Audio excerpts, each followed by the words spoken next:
ಸ್ಯಾಂಡಲ್ವುಡ್ನ ಕಲಾ ಸರಸ್ವತಿ ಹಿರಿಯ ನಟಿ ಲೀಲಾವತಿ ಅವರ ವೈಕುಂಠ ಸಮಾರಾಧನೆಯನ್ನ ಕುಟುಂಬಸ್ಥರು ನೆರವೇರಿಸಿದ್ದಾರೆ. ಸೋಲದೇವನಹಳ್ಳಿಯ ಲೀಲಾವತಿ ಎಸ್ಟೇಟ್ನಲ್ಲಿ ಈ ಕಾರ್ಯವನ್ನ ಮುಗಿಸಿದ್ದಾರೆ. ಅಮ್ಮನನ್ನ ನೆನೆದು ಇದೇ ವೇಳೆ ನಟ ವಿನೋದ್ ರಾಜ್ ಅವರು ಕಣ್ಣೀರಿಟ್ಟಿದ್ದಾರೆ. ಪತ್ನಿ ಹಾಗೂ ಮಗನ ಜೊತೆನೆ ಬಹಳ ನೋವಿನಲ್ಲೇ ಪೂಜೆಯನ್ನ ಸಲ್ಲಿಸಿದ್ದಾರೆ ಮಗ ವಿನೋದ್ ರಾಜ್. ಪೂಜಾ ಕಾರ್ಯದಲ್ಲಿ ನಟರಾದ ದೊಡ್ಡಣ್ಣ ಹಾಗೂ ಸುಂದರ್ ರಾಜ್ ಕೂಡ ಭಾಗಿಯಾಗಿದ್ದಾರೆ.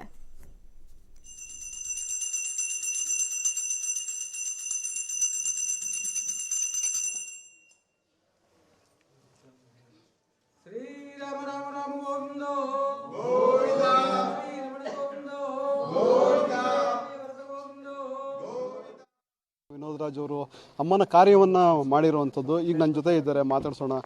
ಅಮ್ಮ ಇವತ್ತು ಎಲ್ಲರ ನಾಡಿ ಮಿಡಿತಲು ಇರುವಂಥದ್ದು, ಅವರ ಕೆಲಸ ಕಾರ್ಯದಲ್ಲಿ ಇರುವಂಥದ್ದು, ಏನು ಹೇಳ್ಬೋದು ಸರ್? ನೀವೆಲ್ಲ ಅವ್ರ ಜೊತೆ ಕೆಲಸ ಮಾಡಿರೋರು, ಏನು ಹೇಳೋಣ ಹೇಳಿ.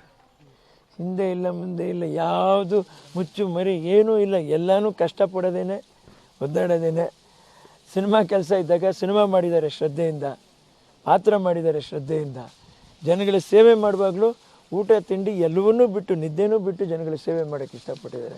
ಇವತ್ತೇನು 2 ಆಸ್ಪತ್ರೆಗಳು ಕಟ್ಟಿಸಿದಾರೋ ಅದಷ್ಟು ಕೂಡ ಅವ್ರು ಕಂಡಿರುವಂಥ ಕನಸು. ಅವ್ರಿಗೆ ಬೇಕು, ಇದಾಗಲೇಬೇಕು, ಇದೇ ಆಗಬೇಕು. ಒಂದೇ ಕೇಳಿದ್ರು, ಒಬ್ಬ ಮನುಷ್ಯ ನೆಮ್ಮದಿಯಾಗಿ ಬಾಳೋಕ್ಕೆ ಏನು ಬೇಕು ಅಂತ ಕೇಳಿದ್ರು ನನಗೆ ಒಂದೇ ಒಂದು ಮಾತು, ಒಳ್ಳೆ ಮೂರೊತ್ತು ಊಟ. 24 ಗಂಟೆ ನಾನು ಅಡುಗೆ ಮಾಡೋಕ್ಕಾಗಲ್ಲ ಕಣೋ. ಈಗ ನಾನು ಅಡುಗೆ ಬೇರೆಯವ್ರಿಗೆ ಹೇಳ್ಕೊಟ್ರೆ ಅವರನ್ನು ನೀನು ಉಳಿಸ್ಕೋತೀಯಾ